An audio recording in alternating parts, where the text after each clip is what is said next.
Gauri Suryavanshi, S मराठीमध्ये आपलं स्वागत। वळूया आजच्या बातमीकडे। दिंडोरी तालुक्यात स्वस्त धान्य दुकानाची केवायसी करण्याचे पुरवठा अधिकाऱ्यांनी आवाहन केलंय। दिंडोरी तालुक्यात स्वस्त धान्य दुकानांमध्ये अनेक लाभार्थ्यांचे केवायसी बाकी असून त्या त्वरित करून घ्यावे असे आवाहन दिंडोरी येथील पुरवठा अधिकारी अक्षय लोहारकर यांनी केलंय। तसेच तालुक्यामध्ये प्रत्येक गावामध्ये ई केवायसी करण्यासाठी स्वस्त धान्य दुकानांमध्ये जाऊन आपण केवायसी करून घेण्याचे आवाहन हाच पुरवठा अधिकारी अक्षय लोहारकर यांनी केले आहे। दिंडोरी तालुक्यात केवायसीचा मुद्दा मोठा गहन आहे। केवायसी होत नाही असं लोकांची ओरड असते। एकंदरीत तुम्ही नागरिकांना काय आवाहन कराल? तालुक्यात किती केवायसी बाकी आहेत ते सांगा। आपल्या तालुक्यात अजून 45,000 लोकांची केवायसी बाकी आहे।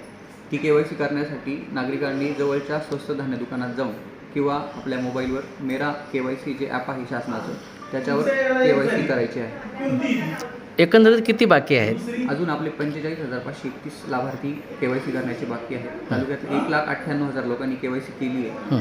फक्त 45,000 जे शेवटचे लोक आहेत त्यांनी लवकरात लवकर जाऊन आपली केवायसी पूर्ण करून घ्यावी। आपण बघू शकतो आपल्यावर म्हणण्यासाठी आता हे होते पुरवठा अधिकारी अक्षय लोहारकर सर एस मराठी बोलल्याबद्दल धन्यवाद। एस मराठी न्यूजसाठी वृत्त संपादक शामराव सोनवणे, दिंडोरी। अशाच नवीन ताज्या घडामोडी जाणून घेण्यासाठी आमच्या एस मराठी न्यूज चॅनलला लाईक करा, शेअर करा, सबस्क्राईब करा आणि बेल आयकॉनला क्लिक करायला विसरू नका।